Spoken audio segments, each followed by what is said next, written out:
महाकुंभ में गंगा को करते लाल, चारों तरफ मच जाता कोहराम। तभी योगी ने उतारी एनएसजी कमांडो की टीम। क्या प्रयागराज में कुछ बड़ा होने वाला है?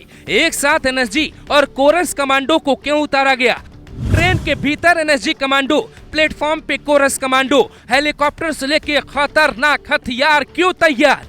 ब्लैक कैट कमांडो यानी एनएसजी कमांडो, इनके हाथ में जो हथियार है इसका नाम है कॉर्नर शॉटगन। इजराइल और अमेरिका की तकनीक पर बनी ये गन टर्न होती है, यानी अगर दुश्मन दीवार का सहारा लेकर छिपा है तो कमांडो बिना सामने आए ही निशाना लगा सकते हैं। अंधेरे में लेजर लाइट का सहारा भी देती है। ये वो हथियार है जो स्पेशली इजराइल ने 15 साल पहले अपने लिए तैयार किए। हालांकि हर जवान के पास ये हथियार नहीं, कुछ कमांडो के पास इससे भी खतरनाक हथियार है।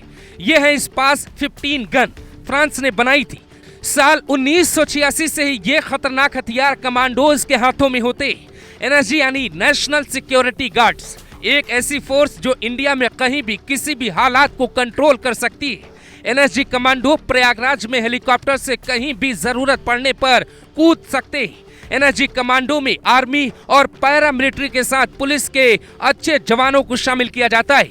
एनएसजी को भी 3 पिलर में बांटा गया। पहली यूनिट होती है काउंटर टेरर फोर्स, यानी दुश्मन कितनी भी तैयारी से आए, एनएसजी की काउंटर टेरर फोर्स यूनिट इलाज कर सकती है। जमीन से लेकर आसमान तक, जमीन के भीतर या किसी भी हालात में निपटने की क्षमता होती है। जबकि एनएसजी की दूसरी यूनिट होती है क्लोज प्रोटेक्शन फोर्स, यानी एनएसजी कमांडो की वो यूनिट जो योगी आदित्यनाथ के साथ रहती है या देश के किसी भी वीआईपी के साथ तैनात होते हैं। जबकि एनएसजी में तीसरी यूनिट होती है जब कोई संदिग्ध बैग रखा हो और उसमें कुछ खतरनाक सामान हो तो एनएसजी की बॉम्ब्स डिटेक्शन यूनिट जाती है। जब कभी भी ऑपरेशन के लिए एनएसजी टीम को भेजा जाता है तो जरूरत पड़ने पर इन तीनों पिलर को एक साथ जोड़ दिया जाता है। प्रयागराज में योगी ने जो कमांडो उतारे हैं उसमें एनएसजी की ये तीनों यूनिट है, यानी जमीन से लेके आसमान तक ये 45 करोड़ भक्तों की रक्षा कर सकते हैं। क्लोज प्रोटेक्शन कमांडो किसी भी हाल में पहले से भाप लेते हैं कि दुश्मन कहां छिपा है। महाकुंभ में जो रिहर्सल हो रहा है उसमें ट्रेन के भीतर की तस्वीरें देखी जा सकती है, जिसमें ये जवान जो बाथरूम की तरफ हथियार लेकर खड़ा है वो एनएसजी कमांडो की काउंटर टेरर फोर्स यूनिट का हिस्सा है, जिनकी ट्रेनिंग इतनी सख्त होती है कि कई जवान पूरी नहीं कर पाते। हर टीम में कम से कम 6 से 8 कमांडो रखे जाते हैं। महाकुंभ में कोई बड़ा खतरा मंडरा रहा है, जिसको देखते हुए योगी ने एनएसजी कमांडो के साथ कोरस कमांडो भी उतारे। कश्मीर और नक्सली इलाकों के लिए तैयार हुई रेलवे की कोरस कमांडो यूनिट भी साथ में प्रैक्टिस कर रही है। कोरस कमांडो 5 साल पहले ही बनाई गई। ये अमित शाह का नया प्रयोग था। सीआरपीएफ के बेहतर कमांडो की ऐसी ट्रेनिंग होती है कि दुश्मन देखकर भाग जाएंगे। यानी महाकुंभ में अगर ट्रेन में कोई संदिग्ध घुसने की कोशिश करता है तो उसका मुकाबला एनएसजी कमांडो के साथ, कोरस कमांडो के साथ होगा।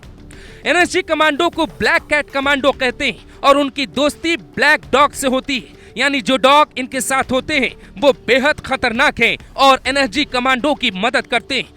महाकुंभ में एयरलाइन हाईजैकिंग के साथ ही कई खतरे हो सकते हैं। प्रयागराज में महाकुंभ लग रहा है जो नेपाल से बेहद सटा हुआ है। हवाई हमले की भी आशंका है। जिस वक्त एनएसजी कमांडो मेला क्षेत्र में रिहर्सल कर रहे थे उसी वक्त नेपाल बॉर्डर के पास सिंघम डीआईजी ने दौरा किया। हथियारों से लैस, तकनीक से लैस, दुश्मन को सूंघ लेने की क्षमता, ईयर प्लग के जरिए एक दूसरे से बात करने की तकनीक, एक एनएसजी कमांडो 50 या 100 दुश्मन को भी निपटा सकता है। एनएसजी कमांडो की ये यूनिट इसलिए तैयार की गई ताकि महाकुंभ में अगर कोई हमला हो या कोई दुश्मन घुस जाता है तो ये अपना ऑपरेशन अंजाम तक पहुंचा सकते हैं। ट्रेन, प्लेन, बस, जमीन से लेकर आसमान तक अपने स्नाइपर हथियार के साथ तैनात रहेंगे। योगी ने इसके पहले मुजफ्फरनगर में एटीएस कमांडो उतारे, लेकिन जब खतरा बड़ा हो तो एनएसजी कमांडो को भेजा जाता है। 2008 में जब पाकिस्तान ने भारत पर हमला बोला तो एनएसजी कमांडो को देश ने पहली बार हेलीकॉप्टर से उतरते देखा। अचूक निशानेबाज, क्षमतावान, एकदम सुरक्षित, जान पर खेलकर भी बचाते हैं जान। इसीलिए एक सलाम हमारे जवानों के नाम। जय हिंद।